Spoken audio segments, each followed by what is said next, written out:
കുടുംബകോടതി വിഷയങ്ങളുമായി ബന്ധപ്പെട്ട് വരുന്ന പുതിയൊരു വീഡിയോയിലേക്ക് എല്ലാവർക്കും സ്വാഗതം. വീഡിയോ കാണുന്ന ആർക്കെങ്കിലും കുടുംബകോടതി വിഷയങ്ങളുമായി ബന്ധപ്പെട്ട് എന്തെങ്കിലും സംശയങ്ങളുണ്ടെങ്കിൽ കോൺടാക്റ്റ് ചെയ്യാം.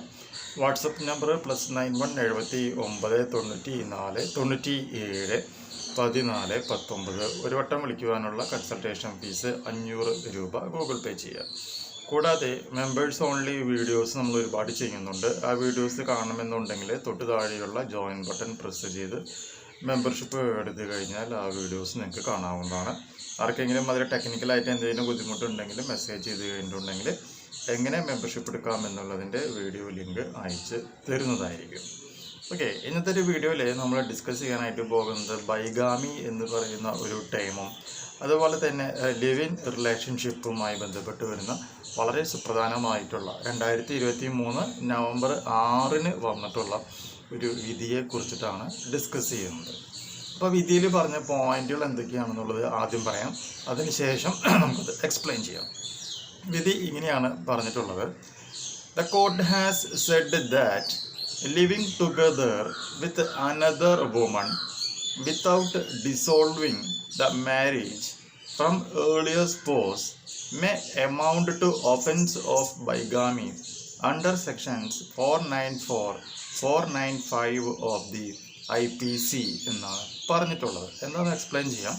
കൂടാതെ പറയുന്ന മറ്റൊരു പോയിന്റും കൂടി ഉണ്ട്: without obtaining any valid decree of divorce from his earlier spouse and during subsistence of his earlier marriage, the petitioner number 2 is living a lustful and adulterous life with the petitioner number 1, which may constitute an offence punishable under sections 494, 495 of the IPC, as such a relationship does not fall within the phrase of live-in relationship or relationship in the nature of marriage എന്നാണ് പറഞ്ഞു വെച്ചിട്ടുള്ളത്. നല്ല കിഡിലൻ വിധിയാണ്. Okay, പല ആൾക്കാരും living relationship എന്ന് പറഞ്ഞിട്ട് ഇവിടെ കാണിച്ചു കൂട്ടുന്ന അഭിപ്രായങ്ങൾക്കെല്ലാം മറുപടി തന്നിട്ടുള്ള നല്ലൊരു വിധി തന്നെയാണ് ഇത് എന്ന് പറയുന്നത്. നമുക്ക് എന്ത് സംഭവം എന്നുള്ളത് നമുക്ക് നോക്കാം. അപ്പോൾ ഫസ്റ്റ് പോയിന്റ് എന്താ പറയണത്?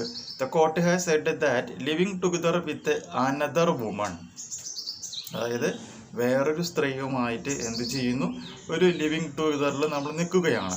Without dissolving the marriage from the earlier spouse, ഭാര്യയിൽ നിന്നും നിലവിലുള്ള ഭാര്യയിൽ നിന്നും ഡിവോഴ്സ് ഡിഗ്രി അല്ലെങ്കിൽ വിധി മേടിക്കാതെ വേറൊരു സ്ത്രീയുമായിട്ട് താമസിക്കുകയാണ് എന്നുണ്ടെങ്കിൽ may amount to offence of ബൈഗാമി, അത് എന്ന് പറയുന്നത് ബൈഗാമി അല്ലെങ്കിൽ പരസ്ത്രീ ബന്ധവുമായിട്ട് കണക്കാക്കാം. അണ്ടർ സെക്ഷൻസ് ഏതൊക്കെയാണ്? 494, 495 ഓഫ് ദി IPC എന്നാണ് പറയുന്നത്. എന്ന് പറയുകയാണെന്നുണ്ടെങ്കിൽ ഒരു ഭർത്താവിന് ഭാര്യയിൽ നിന്നും ഡിവോഴ്സ് വാങ്ങാതെ വേറൊരു സ്ത്രീയുമായിട്ട് താമസിക്കുകയാണ് എന്നുണ്ടെങ്കിൽ അതിനൊരിക്കലും എന്താ പറയുക, ലിവിങ് റിലേഷൻഷിപ്പായിട്ടോ കാണാനായിട്ട് പറ്റില്ല. അത് ബൈഗാമി ആയിട്ട് കാണാം. സെക്ഷൻസ് ഏതൊക്കെയാണ് പറയുന്നത്? 494, 495 of the IPC.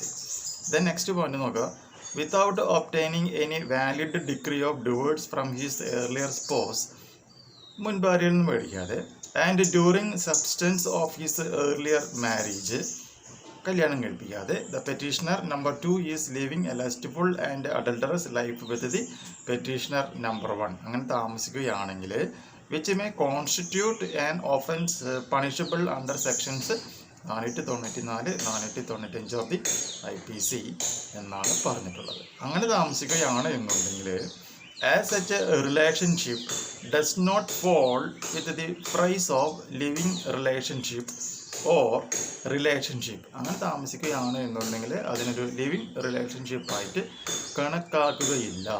Relationship in the nature of marriage ആയിട്ടും കാണുകയില്ല എന്നാണ് പറഞ്ഞ് വെച്ചിട്ടുള്ളത്. ഇത് അത്യാവശ്യം തിരക്കേടില്ലാത്ത ഒരു വിധിയാണ്. സോ ആർക്കെങ്കിലും ഈ ഒരു സിറ്റുവേഷനിൽ പെട്ട് നിൽക്കുന്നുണ്ട് എന്നുണ്ടെങ്കിൽ ഈ ഒരു വിധിയുടെ ആനുകൂല്യങ്ങൾ നിങ്ങൾക്ക് ഉപയോഗിക്കാവുന്നതാണ്. ഈ ഒരു ഇൻഫോർമേഷൻ യൂസ്ഫുൾ ആയിട്ടുണ്ടെങ്കിൽ തീർച്ചയായും നമ്മുടെ ചാനലൊന്ന് സബ്സ്ക്രൈബ് ചെയ്യുക. തൊട്ടടുത്ത് കാണുന്ന ആ ബെൽ ബട്ടണും എനേബിൾ ചെയ്യുക. പുതിയൊരു വീഡിയോയുമായിട്ട് വീണ്ടും കാണാം. ബൈ.